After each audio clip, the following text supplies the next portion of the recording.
Daughters for life. Daughters for life. Ebano gospel musicians are. I have not hidden it. I am biased towards daughters and Tego sisters because naturally I grew up with them. Yeah, me niwomo every me nkwala brasia na me omwenia. Yeah, daughters and Tego sisters. Yeah, daughters are omo eye miensa. Cynthia, Monica, and Edna.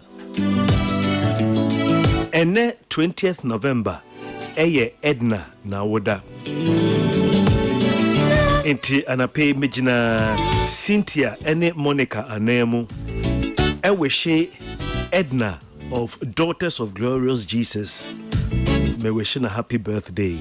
Cynthia and Monica, as I say, happy birthday to you, Edna.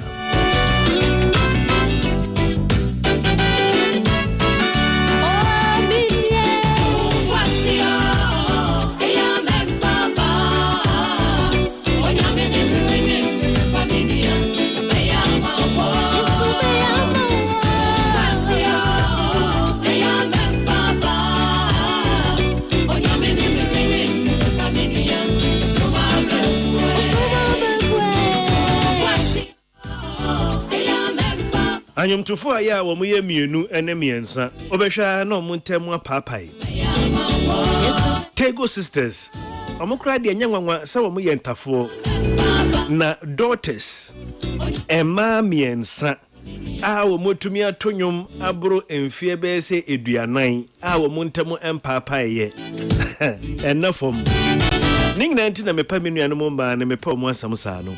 For more than 40 years, Cynthia, Monica, and Edna, omo tonyumu abumu abesi ne. And then womu miensa no omu baako dina woda when we said daughters no ye was Cynthia, Monica, and Edna. And then Edna. And then 20th November Edna na woda. And to know happy birthday to you, Edna. Let me do this on behalf of Cynthia and Monica, okay? And I pay me in check see Emma Bobby Man Manche. Ni tete mensa culture the first. Ni we can't no matishin. Ni tete mensa culture the first. Nana Kobu, baby, will be a pay Michelle. Mema me Mrs. Georgina Buedi of Boasam Enterprise, Ewo Nima. And I pay them was the same with Fidino Edaha. A fee, a Jumayafo more Goil Fuel Station, Ewo Tantra. Goil Fuel Station at what Tantra and I pay Michiamo Damas same with Fidino Edaha Station Manager Goil Fuel Station at what Tantra Mr. Baka Eya Baka Crusade in Oroko Dene. Good morning to you. Ebusia se when mobia waka angona kasa no awu bisa ne se yeka se nyara ejovo asia kire sen ubia wote angona kasa no bomodien na bisa ne se angona kasa mo ne yeka se nyara ejovo asia kire sen we dwem how to bisa mausi ene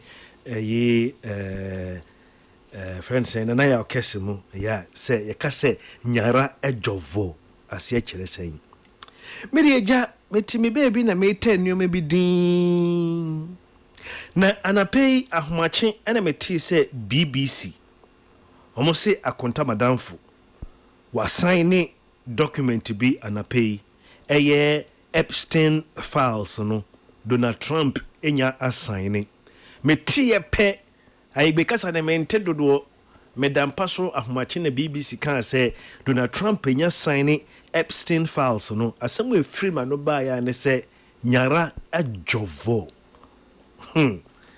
yawa don't cast to yawa send them become better say Allah yawa don't cast and someone abc ni wahu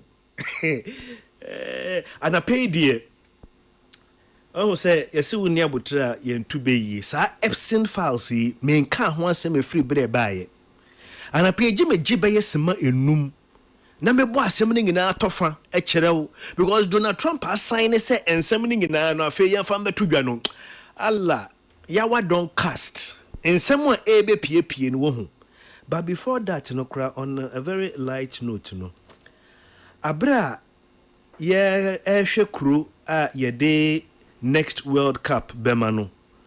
FIFA president ka say se crew bi qualify so be call World Cup no. Na crew a World Cup was so no Emma sa crew no Emma sa omo supporters no kwan Emma Mombadia, there will be no World Cup. Ebnada Nimbre and Haiti, they secured their place at the next summer's World Cup. But Donald Trump also more be free Haiti. Emma ni krom hobium. Inti ene asamu FIFA president ne kan no ebu ebra na. Inti ebrada we ya wo qualify no. Ne ebo prin Donald Trump say sisia no. FIFA say krobia wo be qualify na kro no kro e World Cup was so say all ma supporters ne ma no ye betwem. Na Donald Trump is at the form kwa da was say ne maka no maka no mesi ekro edumienu omu nipa bia ensi America ha.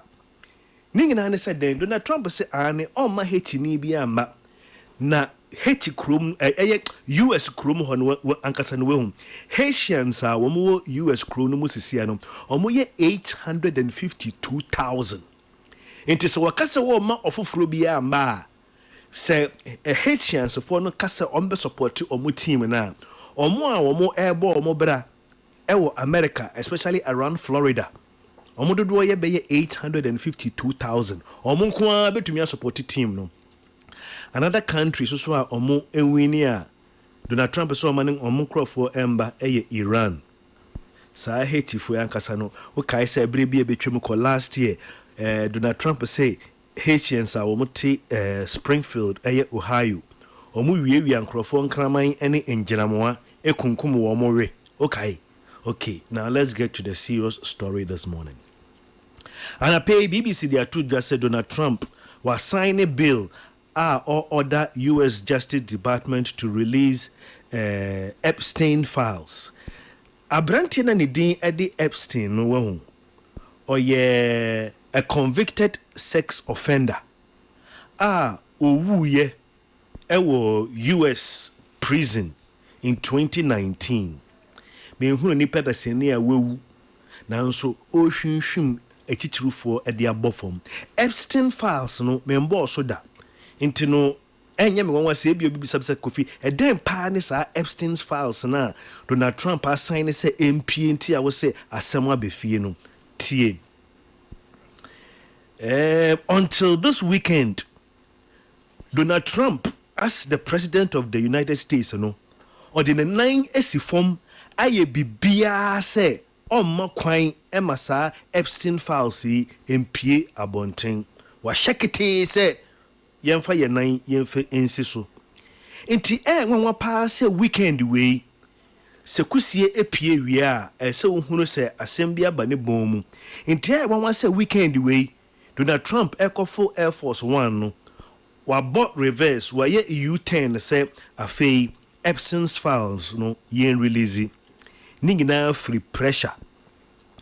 The Democrats afei ono ankasa ne party Republicans no ne party mano ene omo efande no mpenifo twitwuru wo pa what the party no mu ene Democrats ningina they say they want transparency about the Epstein's investigators, what they have uncovered. Yet the suspect, Donald Trump, said he is at the heart of a vast conspiracy to protect the rich and the powerful. Adiana kwa say, nye Donald Trump no kura na yeni esa no say ebia ne din ewo Epstein's file no mu.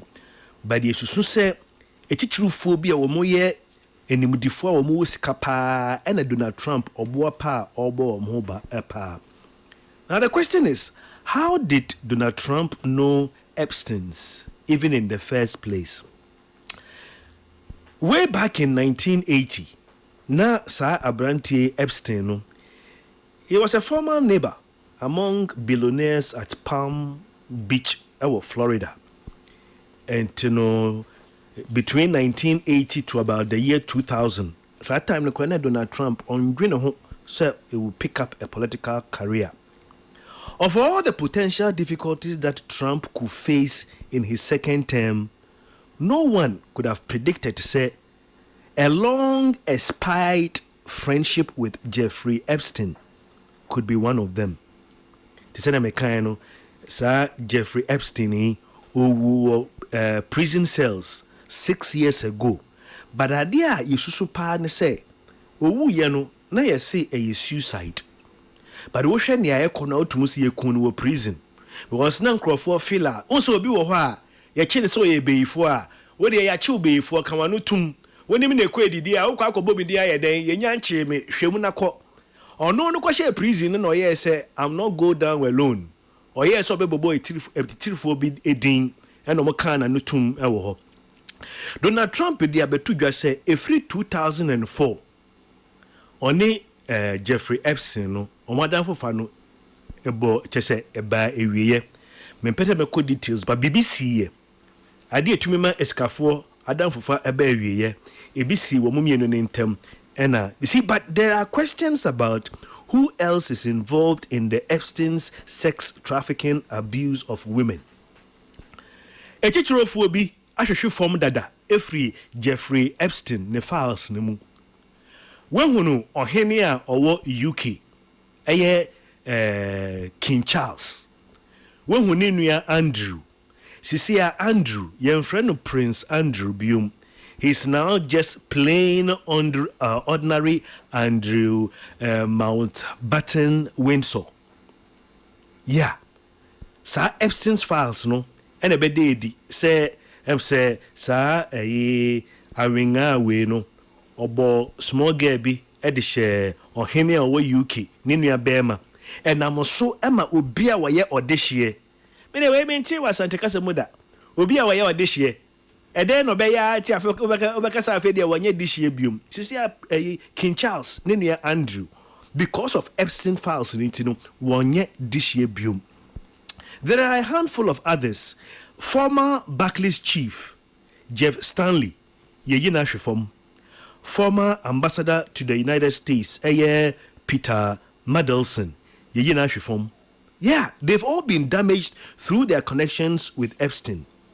There's this question we need to address. Why has the Epstein scandal engulfed the Donald Trump administration? Last year, 2024, about Donald Trump ni election campaign, Okasese Oba Power, he would declassify the Epstein's file, including a much anticipated list of clients of Epstein's sex trafficking ring.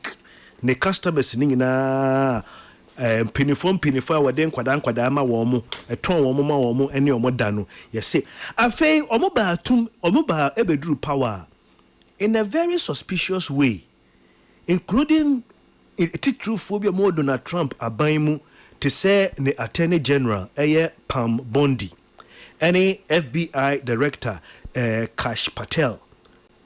Once they got to power, they turn around to say there is actually no list.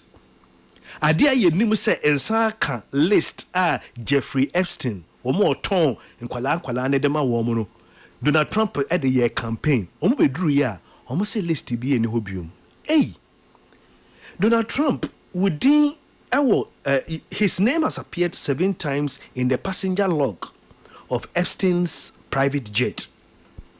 In an email in 2018, Jeffrey Epstein said of Trump that I am the one able to take him down. In a message to a former White House lawyer for Barack Obama, Epstein sent email bi edema Barack Obama ne lawyer bi no White House say me Jeffrey Epstein me nko na metumi yi Donald Trump edi ahwefom esanse minim nensam nyina na ohwa.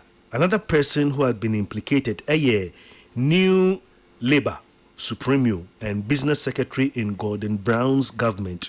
He was sacked as UK's ambassador to Washington just this September after an email came out showing his involvement. Even this week, Larry Summers, former president of Harvard University, and Treasury Secretary to under Bill Clinton, said he will step back from public life after his emails with Epstein were made public. What else could come out? Is there anything in correspondence that could bring the President of the United States down? Under pressure from Democrats. Any on one party say, we share boss there, obey president. What is answer me in a betuja? Because Papa we no ono sebe nkwada woton wo mama mpanifo no enya kwankyen fu etitiro fu pa antimi ye hwehwe Trump mo ba ya omu hunu say ye edin we de pia wi asigi na bebo no omu say list bi eni ho sisi ya force Trump anape wa sign me say edin ebe pie no wo hu edin ebe pie no tell me kai be kasa na say nyara ejovo me na da ejovo. Welcome to the dawn. You have just accessed the beautiful experience. Peace FM, station with a vision. 104.3. Peace FM, Peace FM. 104.3. Peace FM.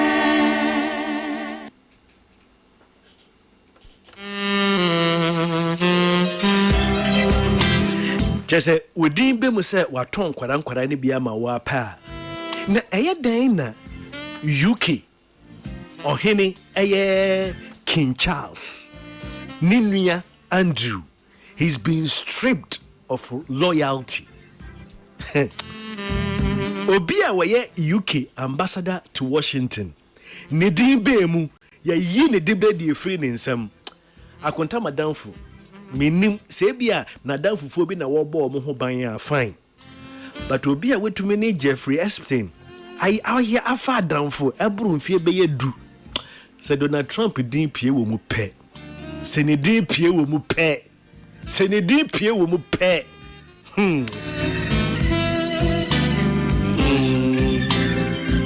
wei mabo ne tofa poni o ebusua aka sema edunumiensa na premoto Peace 104.3 FM Sunim.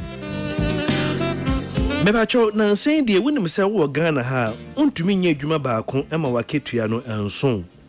Entino ye hyehye ye hu kran say adwuma bi a wo ye bia no ya na wape bibia mo frɛ no side hustle kakra e de aka ho. Ana pe de meba ya nya bone me bi say wo eden ene wo side hustle. Asa side hustle no was kaka krebi da ho na we de costati bibia ya jiefutuo kakra o side hustle no ena fomo ena so me bebre akwakoye me bepe bibie ekodi ene me beye den nenam kaka krebi a wo no we de kwakohye bibi mu a me paacho ye jiefutuo pa ana pay de kodi tia me ne wo kasa asemu ne se me wo business bi a metumi etuufo se we de wo sika kohye mu a wo sika no enka mu da. Good news, my boy. Yeah, we are here fixed deposit. Fixed deposit, yeah, now for so this one. Do say usika no enshi. Maybe chiroba could be a usika no enshi, but in faswono a ba boom boom boom boom. Near in making a business be a maka one somewhere. I can't find no boo no nishabo. So what is a make simmered engineering phone or more popcorn machine one samada. And a one fanasam. Business ning na na mechire we ni so no capital will be here so per say what the popcorn machine what the was side hustler what capital will be here 3,700 Ghana sa 3,700 Ghana e ho akade ning na popcorn machine table would be so a bro and chine angwa extension board bibia ning na kusi 3,700 afei e bro a ye de beka ho ama no Sawachi e Bruno, Obachire na 5 cities way aye alatafo dwa bodwa 5 cities in kwala nyina tumi tobi e Bruno e rebeka ho ama ono obachi awie no obuabu asikana no a ebekwa kosi 6,500 mesi dwetire na ye de hye odwa no nyina aye 3,700 nti afi yembu nkunta no sawote 3,700 every 6,500 mo a Ubenya mfaso saying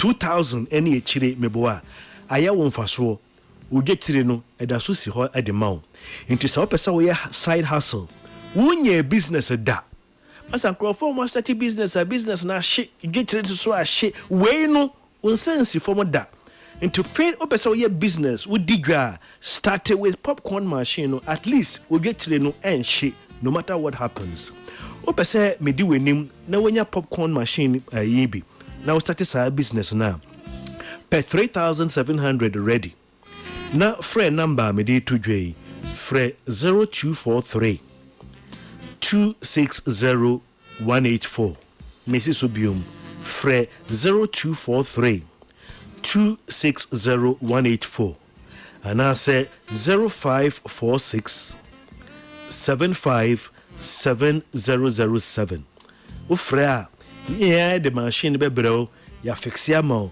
ya church or kwan ya obefa so aye we do business any bibia what e be boa 19 minutes to the top of the hour ebusua ene ya wada sisia no krabehwe eye ba ko pe ewo enkran ha se wenya hoho bi a ofri amanone na waba se hoho no ofri Ghana ha bebi ene waba besrawo krabehwe eye ba ko pe despite auto museum what do hoho bi akọ a ehu hia se ubehwe se me hoho no eden na meya nani beje odi uduru ho a jani aka no fama yen yeah despite auto museum oh chese obenya nneoma edi nani ahwa beye donhwere enum na wonhwe wie despite auto museum don't just hear about it come and see it for yourself okay and ya wada yebie yebekoso na afi anape message no media bro briefly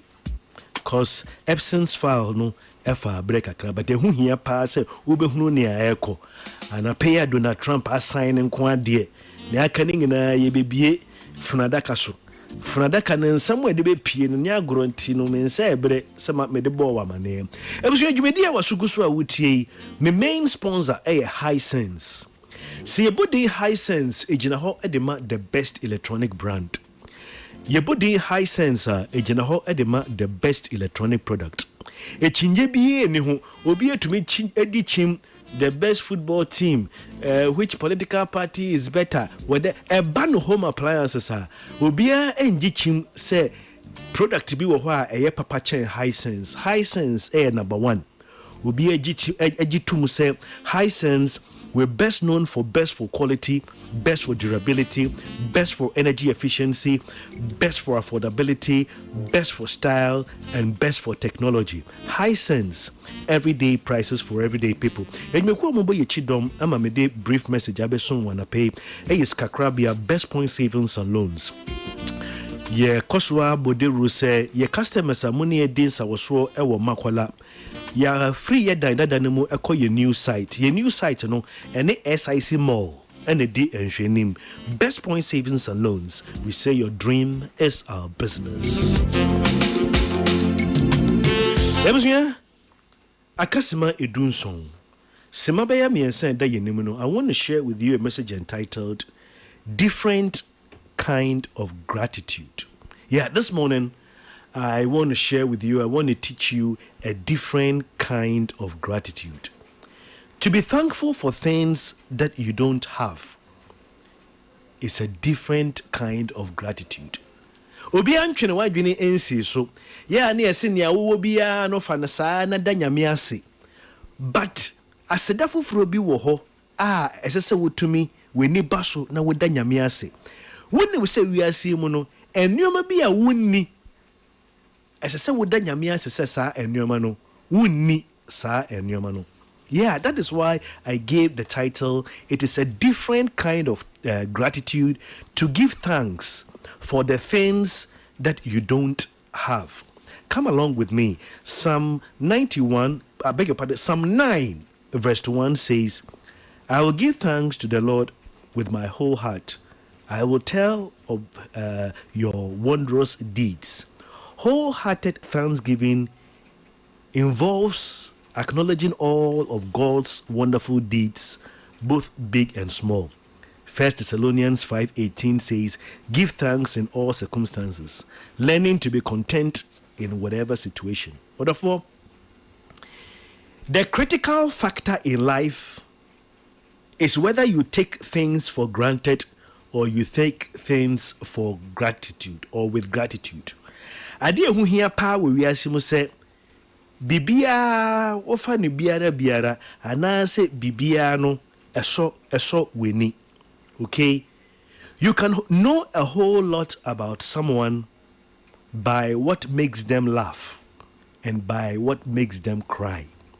Me pese obi abeka obi suban akire me hia nipa de seni a me hwe nnoma mienu eden ena ma wo sere ena eden ena eye wo ayreho obi wo wa se openi bi bofom a na osere se wo hunu nipa kro no se ne suban tie obi wo a ye hye akra ha sofoka na osere se wo hunu obia ni ade a ema ne sere eni obia ni ade a ema ne wreho uhwe nipa de sani bia wo yere ukunu unua wadanfo obia obehia ne bia ya hwe se eden na ye ne sere a ade ni sia na wo sere kire ne suban obia ade so ne ni no abre bia no we niji obia ade so ne ni no abre bia we ni anije because hwe ni where so ne ni. Beloved, listen to this profound statement. If you don't get anything from me this morning, take this away from you. Happiness comes a lot easier when you stop complaining about your problems and you start being grateful for the problems that you don't have. And that is why anytime I get the chance, I want to say, thank you, God, for what you have spared me from. Are you aware of the problems that people have that you've been spared? Me say danyamia se enuome bi ewunni na obadwune say ya ahode ene japade a wunni ena me say danyamia se o na mmom ne America eye ohaw ene amanehunu a ebi mu wa wo wunni bi wahunu oba bi a wada social media say nana ansa osede ni kunu abono a ebedo odwa wonya ne kire didi mu a afi na wo kasa no sawo yo ba ebia wo wunni kunu danyamia sese wunni kunu na ka be ma te se we dia ka empare wo ebia wo yo ba wo kunu no onya 100% perfect, but at least on te se sa be ma we. Thank God for the problems that you don't have. There are social problems and cry ha so one cry ha na wuntia rent. You are in heaven.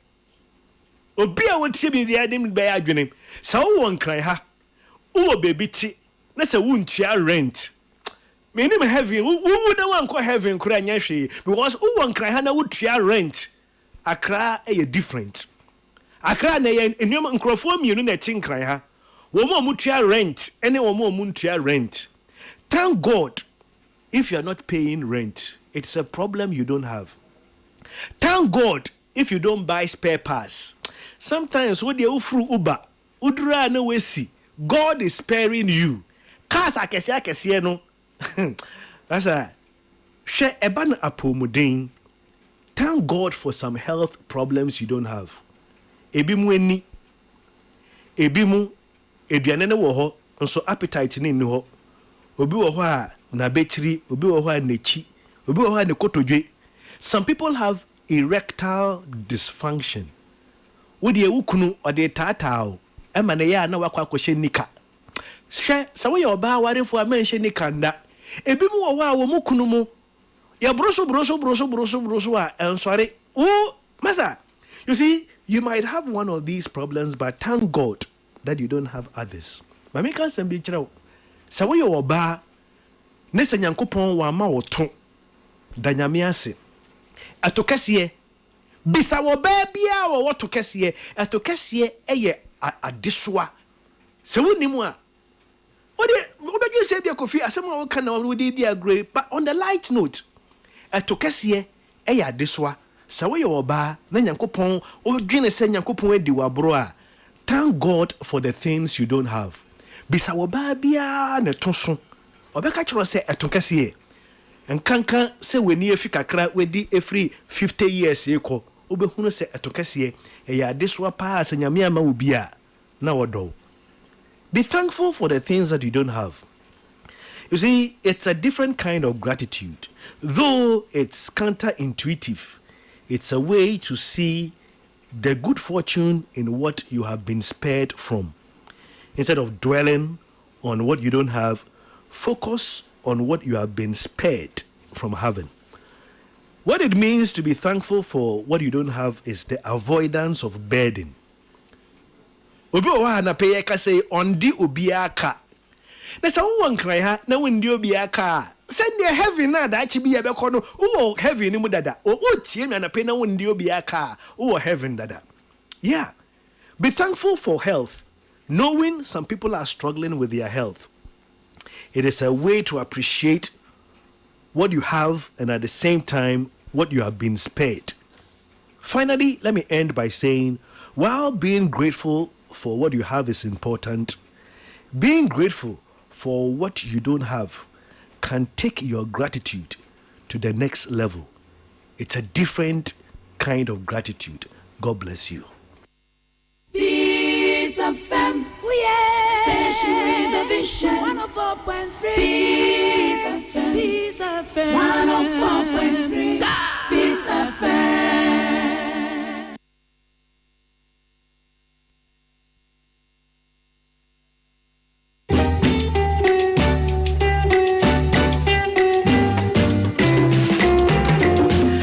Anapedia mama mu debate kitwe bia mundi won kwankwandu ase se Kofi Kum Bilson se atokese eya desoa de mani pakra okuta no bisa wo ba bia ne toso se wedi be 2025 dia wedi ya achia but bisa maamefo na wo di 45 50 years no wo atokese no obeka kire se ya desoa kese pa woni bia slim frying pan for no oni adeswa bia fabi yesere ebusuya ka sema enwotwe ama premoto yeda sese we fidie no eda so da Peace 104.3 FM bronya eba na ebusuya edwumekuo a wo modi nkan ede wo bronya ade ehia wo kane kra eye polytank se eba wadwenum se obekora nsuo dia call any authorized polytank dealer ne shop. Auto Polytank brand bia amunmu ha wonto akradio amunmu ha ya was special gift the mount but so good taste na wo choose brand bi te say Somo ana say Somo supermodel no apart from achede ye di nkan ye de amount no ye be ma achede bi say wo ba no free school ba fama ne say wono so ne bronya de ni nemmom kai say enkotwe sika mo bia ewo social media so se obebrel polytank papa no ankasa wodofo nipa dan a ewo mu a na eja atomu no afei ene yehunu ne kofa baae eja beto fie mu a epreduduo bia no empedefo behwehwe mu no na ebia efri cables a omode ye wire no enu ti ena mpedefo mo wa Ghana ha omo ne mo de omodi abetu dwase obi a wosi wodan wo ye wiring wo de cable hihye mu a obenya kwan plaster na watwe nyina mahoden de abamu no eye Nexans Cable Metal Ghana Limited wantie futuro we ye adaachi bi ubi do nsabegu apampamu Nexans Cable Metal Ghana Limited. It comes with safety, quality and peace of mind. Ejumekuo no ne kira kwan ne 030 330-4102 and I say 030-330-4103. Remember, electricity no get lake. It be Nexans Cable Metal where it dey carry am. Sisi the time no day. Uwan kran ha no go slow. Uye bibia na wa ma ho aye ha. Enu ntina na pay ye comfort say download the Stanbic mobile app. Ewo Google Play and I say App Store. So download the Stanbic mobile app now. Wo ho be ha say bia wo ye airtime top up. Wutua ECG and I say DSTV bills. Wo didi wo choba akra na wutua ntempana hrabasa na wetua wie. Enti kai na sisia download the Stanbic mobile app. Ewo Google Play and I say App Store na fa di dwuma. Ebusuya ewiem ayehye. Air conditioners so no say ne bo no. Enye easy sa. Eno ntina wei eye asamode. Eye Lobit air conditioners. Ani ade ntina eye asamode esan say Lobit air conditioners no eye the unbeatable brand of air conditioners, the most authentic yet cheapest brand. Eye dwuma enye dede eye anti-rust. Ebana hoden na 1.5 2 and afi 2.5. We share Lobit air conditioners edwumekuo na ye chira kwan ya watama come to 25. Ye ni Noble House ene edi enhwenim. Wota ye ma 2 years warranty. Wo nkran ha na setema ye de koja wo kwa. Bibie ni a frɛ Lobit air conditioners edwumayefo no anase mpenifo no wɔ numbers we so 0246 904460 and as a 0208 747773. Ebusuya ena ya Thursday bia na ahoɔden a wode started na wɔtwe no ahoɔden na ba fam kakra metumi aboa wo ama wepeja ahoɔden no mu ahyɛ mu kina sɛne ɛbɛyɛ wobɛtumi a finish hard na ya yawada ɔkyena ya finish hard mame kamfo energy drink the best. Blue Jeans. Now, did you know Blue Jeans, your preferred energy drink, has been crowned the best energy drink at the just ended Ghana Beverage Awards for its unique taste, superb quality, and nutritional benefits? Opese wuni edidwa Blue Jeans no ye yedi hodwa a budget cash and carry. Freya yana pay ye beje oso feso e wo 020 812-8190. That is 020-812-8190. And that's 05500-10,000. And now ya wada. Wa wode yaw. Ana wode ya. So when you more ya wada a lucky day. See I can't the luckiest ya any yaw. Mo any the luckiest in there. Into mo fa mo phone na mo lock and shine mamo. Mumbo star 712 hash. Where the ya bo star 712 hash wo mobile phone so. Ebebi ama wakwenya mienu sa woto ama wo ho ana woto de ache obi. Utuaka na wodi momo. Wodi etuaka. Enti na pay mon sampa ya any yaw. This is your golden chance. So hop on. Let's get lucky together because guess what? Luck is everywhere this Thursday morning.